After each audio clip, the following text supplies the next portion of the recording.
خلصنا الصيام والعيد خلص، ورق العنب هيخلص من السوق، نلحق بقى كده ايه نخزن ورق العنب. هو دلوقتي كتير في السوق واسعاره حلوه رخيصه. هنجيب ورق العنب. نختار ورق العنب الصح ازاي؟ العود بتاعه ده يبقى محمر، حجم الورقه ما يبقاش كبير قوي، وتبقى لونها مش خضرها قوي، يعني خضار مصفر كده شويه، وفي نفس الوقت الورقه ناعمه، وزي ما قلنا حجمها ما يبقاش كبير قوي. دي ورقه العنب البناتي. في ناس بيقولوا ايه ورق العنب اللي موجود في السوق ده ورق فراوله، لا ده ورق توت. يا جماعه ما تصدقوش الكلام ده، ورق الفراوله وورق التوت شكله مختلف وحجم مختلف تماما. لا ده ورق عنب اللي موجود في السوق. ولو عايزه ممكن تدوقي العود بتاعه كده، دوقيه هتلاقي مزازه ورق العنب، وهو ورق عنب فعلا. ورق عنب انا بجيبه، انا مش بغسله، انا بخزنه زي ما هو كده عشان كده بقولك بسرعه الصاروخ. لو عندك 10 كيلو هنخزنهم في اقل من نص ساعه. طب ازاي الكلام ده؟ انت ما تغسليهوش، وحتى لو هو فيه ميه او مبلول كده شويه نشفيه كويس قوي من الميه بتاعته. هنجيب استرتش، الاسترتش الغذائي، او ممكن كيس تلاجة. على فكرة لو ما عندكيش استرتش هتجيبي كيس تلاجة وتعملي اللي انا هقولك عليه ده. وبجيب بقى ربطة او ربطتين على حسب الحجم بتاعها قد ايه. ابتدي كده الفها كده، وبعدين احطها في الايه في الاسترتش بتاعي. اتني عليها الاسترتش بحيث ما يدخلش جوه اللفة، ما يتبرمش مع اللفة وانا بلفها عشان ما يعاكسنيش بعد كده. وابتدي اضغط كويس قوي واخرج الهواء. هقطع كده، انا لفيت ايه بالعرض، ابتدي الف كمان لفه بالطول. حد يقول لي طب انت العنق بتاعه او العود بتاعه انت ما شلتيهوش؟ ايوه انا بشيله كده، يعني انا اللي غسلته ولا قطعت العود بتاعه. فعشان كده ما بياخدش معاكي وقت خالص. العود ده لما هنطلعه بعد ما يتخزن معايا في الفريزر واجي اطلعه واسلقه، هتلاقيه بيتقطم لوحده. مجرد ما تمسكي الورقه تلاقي العود بيتقطم لوحده. فبالتالي انا سهلت على نفسي مهمه كانت بتبقى غلسه شويه. كده انا عملته بالطول وبالعرض.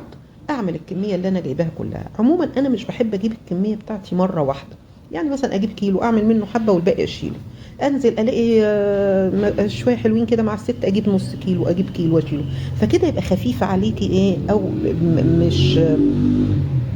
مش بياخد، سوري معلش لو في ازعاج، مش بياخد معاكي ايه وقت في وانتي بتخزني. كل يومين ثلاثه كده اجيب نص كيلو، اجيب كيلو واخزنهم واشيلهم. تاني انا لفيتها كده برمتها، وبعد كده احطها اتني الاسترتش فوقها وابتدي ان انا ايه الفها. طيب دي ميزتها ايه؟ لما بتحطيها في الفريزر ما بتتكسرش، حتى لو حط فوقيها حاجات تقيله عمرها ما هتتكسر معاكي. لان مشكلتنا اللي بنعاني منها كانت اطرافه كده لو اتحط عليه حاجه تقيله يتكسر. لا دي عمره ما، حطي فوقيه اللي انت عايزاه مش هيتكسر. الميزه التانية انه ما بياخدش طبعا وقت خالص، ما بياخدش حيز، ما بياخدش مساحه. فبصراحه الطريقه دي انا معتمداها بقالي سنين، حلوه جدا جدا جدا. طيب انا لما اخرجه هستخدمه ازاي؟ انا ايه حطيته بعد ما خزنته بقالي حوالي اسبوع او 10 ايام كده، قلت ايه هعمل معاكم حبه. الاول هبتدي اجهز الخلطه. بصلايه على النار، بصلايه كده حلوه كبيره، انا بحب البصل او التسبيكه عموما بحبها كبيره للمحشي. بعد ما صفرت البصلة بحط مرقة خضروات، لو مش عايزة تحطي ما تحطيش. بعد كده السبع بهارات. انا مش بحط كمون للمحشي زي ما قلت لكم قبل كده، مش بحب احط الكمون في المحشي، مش بحب طعمه كده بصراحة. ورق العنب انا بحب احط له حبة نعناع، افرك له كده حبة نعناع بيبقى حلو قوي. حطيت الطماطم، هحط كمان حبة طماطم لان دول قليلين، وهسبكها.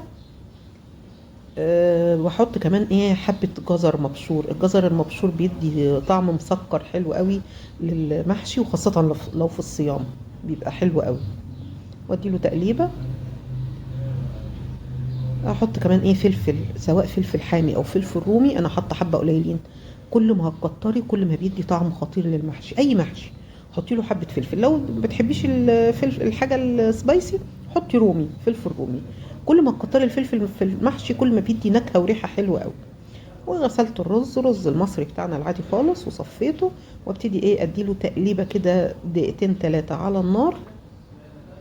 في ملحوظه، في ناس تقول لك ايه طب انا هعمل المحشي ينفع ابيته ملفوف في التلاجة؟ بس في الحاله دي شوحيه اكتر على النار، شوحي الرز اكتر مع التسبيكه على النار عشان ما يفسدش منك. اديله كده تشويحه 5 دقايق كده حلوه على النار لو انت هتبيتيه لتاني يوم. اديله تشويحه حلوه. بعد كده الخضره بحطها اخر حاجه واطفي النار. انا بحب احط له شبت وكزبره بس، مش بحط بقدونس، شبت وكزبره. ومعلش الجزء اللي هو حطيت فيه النعناع ما تصورش. كده انا خرجت الايه ورق العنب. بتخرجيه وبتسيبيه حوالي 10 دقايق مثلا. بعد كده هعمل ايه؟ ابتدي افك اللفه اللي انا كنت لفاها، بتتفك معايا بسهوله جدا، لان انا وانا بلفها زي ما قلنا ايه، بحاول انه ما يدخلش جوه ورق العنب. بتبقى سهله جدا ان انت ايه تفكي اللفه بتاعتك. كده تمام. هسيبه بقى حوالي 10 دقايق في مصفى كده، واحط عليه ميه واسيبه 10 دقايق لغايه ما ايه يبتدي يفك شويه. انا كنت مستعجله بصراحه، يعني بالرغم من ان انا مستعجله واستعجلت عليه، الا ان مفيش واحده اتكسر منها سنتي بتاع ملي، يعني عارفه طالعه فعلا الورقه بورقتها، ما حصل لهاش اي حاجه. ابتدي احط عليها الميه وابتدي واحاول ايه افككها من بعضيها زي ما هنشوف دلوقتي. يلا بقى لايك يا حلوين كده، لايك حلو زيكم. كده تمام. زي ما احنا شايفين هو لسه متماسك، فانا بحاول ايه بالميه كده اسلكه. طبعا انت ممكن تطلعيه بدري عشان ما تضطريش ان انت تعملي كده. ابتدي بقى، طب انا هنضفه ازاي؟ اول حاجه بفك الرباط اللي الرابطه مربوطه بيه، افكها وابتدي احط ايه الميه، ونشوف بقى ايه. شايفه؟ تضغطي كده عليه وتشيلي ايدك، تضغطي وتشيلي ايدك. كل ما بتعملي الحركه دي فبيبتدي اي تراب فيه بيطلع وايه بينضف. ادلق الميه دي، اشيله من الميه دي واكبها واحط ميه تانية على حسب بقى درجه نظافته. تفضلي تعملي الحركه دي حوالي 5-6 مرات لغايه ما الميه تنزل معاكي زي الفل. يبقى كده ايه ورق العنب تمام، نضف جدا. ادلق الميه دي واحط غيرها وهكذا. في الوقت ده انا كنت حاطه الميه على النار تسخن، ميه سلق ورق العنب. طبعا هو ورق العنب المتفرز بيبقى خد جزء من السوى في الفريزر، ما بياخدش وقت كتير في السلق على النار، يعني تقريبا دقيقتين على كل جنب. تحطيه على الجنب ده دقيقتين وبعدين تروحي ايه قلبها على الجنب التاني دقيقتين. هنا عندي الميه على النار، حطيت لها حبه ملح. ممكن لو عايزه تحطي حبه كربوناتو على اساس يفضل لونها اخضر كده وحلو، ممكن تحطي حبه كربوناتو. دقيقتين وهتروحي قلباهم على الناحيه التانيه. وزي ما قلنا العود ساعة ما تيجي تمسكي الورقة كده عشان تلفي هتلاقي العود بيتقطم لوحده وبيطلع من غير أي مجهود. شايفة المية بتاع السلق نضيفة ازاي وجميلة.